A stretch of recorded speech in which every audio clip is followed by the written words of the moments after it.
हमारे ओम प्रकाश राजभर जी, महिला जिलाध्यक्ष आदरणीय गार्गी पटेल जी की तरफ से ये शानदार 500 रुपए का पुरस्कार मिला है। हमारे तरफ से पार्टी को मजबूती प्रदान कर रही है गार्गी पटेल।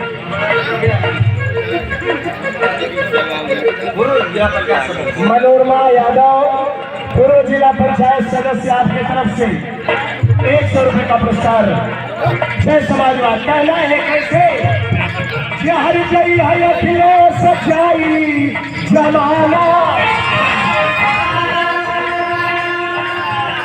ये चंदौली जनपद के शानदार जिलाध्यक्ष आदरणीय श्री सत्यनारायण राजभर जी की तरफ से ये शानदार 500 रुपए का पुरस्कार मिला है। जरा जोरदार तालियों से आप लोग स्वागत करें। कहना है, अरे हर गई है अखिलेश सच्चाई जमाना। अरे यदि समाजवादियों को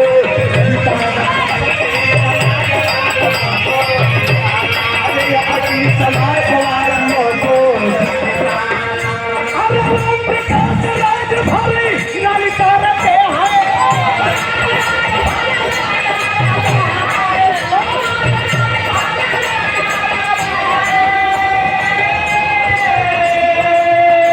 आदरणीय मंत्री जी संतोष यादव, पूर्व खादी विभाग, आपके तरफ से संतोष यादव जी 500 रुपए का पुरस्कार हमारे तरफ से बार बार नमस्कार है।